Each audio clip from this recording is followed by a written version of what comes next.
ആദ്യം സംസാരിക്കാൻ ഉദ്ദേശിക്കുന്നത് ജനനം മുതൽ 6 മാസം പ്രായമാകുന്നതോടെ വരെ ഉള്ള കുട്ടികളുടെ ദന്തവൈകരണത്തെക്കുറിച്ചാണ്.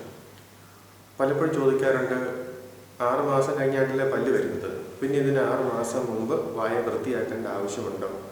ഉത്തരം ആവശ്യമുണ്ട്.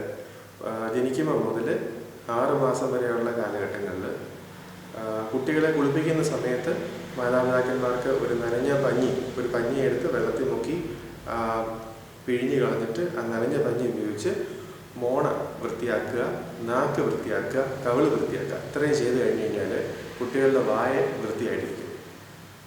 6 മാസം വരെയുള്ള കാലഘട്ടങ്ങളിലും പിന്നെ അതിനുശേഷമുള്ള കാലഘട്ടങ്ങളിലും പുതിയ പല്ലുകൾ വരുമ്പോൾ വരുന്ന സമയത്ത് ചില കുട്ടികൾക്ക് പ്രോബ്ലംസ് വരാറുണ്ട്, ടീത്തിങ് പ്രോബ്ലംസ്. അതുപോലും വളരെയധികം കുറയും. അതിൻ്റെ കോംപ്ലിക്കേഷൻസും ഇല്ലെങ്കിൽ അതുമൂലം ഉണ്ടാകാവുന്ന പല അസുഖങ്ങൾ പോലും ഈ വായ വൃത്തിയാക്കൽ മൂലം നമുക്ക് ഒഴിവാക്കാൻ സാധിക്കും. അതുകൊണ്ട് ഒറ്റ ഒരു ഉത്തരം പറയുകയാണെങ്കിൽ, ജനിക്കുമ്പോൾ മുതൽ 6 മാസം പല്ല് വരുന്ന കാലഘട്ടത്തിന് മുമ്പുള്ള കാലഘട്ടങ്ങളിൽ പോലും കുട്ടികളുടെ വായയുടെ ആരോഗ്യം മെയിൻറ്റെയിൻ ചെയ്യാൻ വായ വൃത്തിയാക്കേണ്ടത് ആവശ്യമാണ്.